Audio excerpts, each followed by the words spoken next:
probably about 12, 13, started stealing cars for a joyride, doing donuts in the parking lot, have some fun, dump the car when we're done, finished, go home.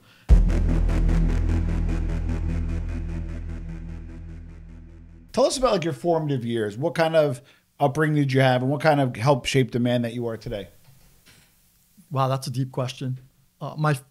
Grew up in Queens. My family, very Italian-American family. Yeah. The house was very Italian-American, our culture. Yeah. The things we ate, the things we said, the things, Plastic on the furniture. Oh, yeah. So you're born with plastic on the furniture. Right. Your ass sticks to the couch every time you get up. Summer. That's right. Yeah, that's life in an Italian house. Okay. And eventually, I went out and did my own thing. My parents did raise me right, but I went off track. My mother's side of the family was, my uncle went away for hijacking when I was young. Yeah. So I grew up in prison visiting rooms. I was visiting him in Sing Sing while my feet couldn't even touch the floor. Wow. I didn't even, I'd sit in the back seat on someone's lap on the way to prison to visit him. So, it wasn't like unheard of that my mother's side had criminals. My grandfather took numbers. Yeah. My grandfather was a World War II hero. Oh, wow. God 8 bless. Bronze Stars, Asiatic Pacific, came home, God bless. got in the Union. The mob guys got him in. He ran heavy machinery, operating engineers union, and he took numbers at night at a bar.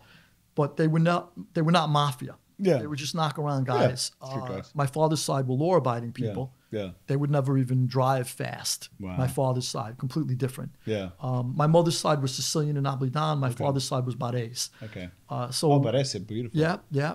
And good people. Yeah. Yeah. Salt of the earth, hard workers. Yeah. Like I said, no crime, nothing. Yeah. When I did probably about 12, 13, started stealing cars for a joyride, doing donuts in the parking lot, have some fun, dump the car when we're done, finished, go home. And then at some point or another, a friend of mine's uncle wanted parts from us from a car. I saw us in a stolen car and said, I'll take the parts. We gave him the parts. We started selling them parts. We went to another body shop. And before you know it, we had a whole load of body shops in College Point that were taking parts from us. And we eventually opened up a chop shop.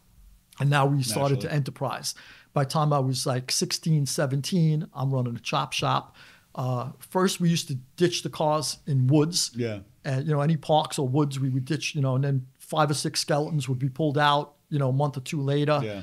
And then at some point or another, the guys started renting us warehouses. We'd do the chop shops in the warehouses until the warehouse got raided, or we walked out on a lease and left all the skeletons in there. Yeah. And then at some point or another, I was in a body shop and the guy said to me, there was a big tool chest and we were talking about how much, he goes, it cost a few grand and the tools are a few hundred a piece. And the truck comes and then the truck's got over 100,000. And I said, you want one? And that's how I started hijacking. I hijacked a tool truck. I was hijacking Snap-on trucks, Matco trucks, and eventually I moved into other trucks. How old were you?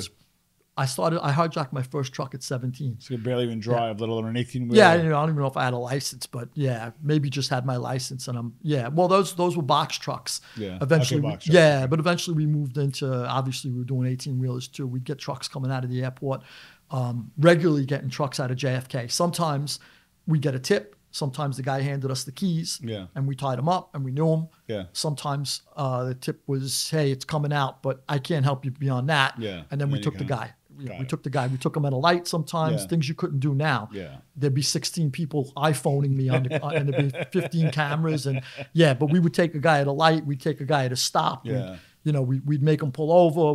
We always found a way to get the truck. Yeah. And we did. So, yeah.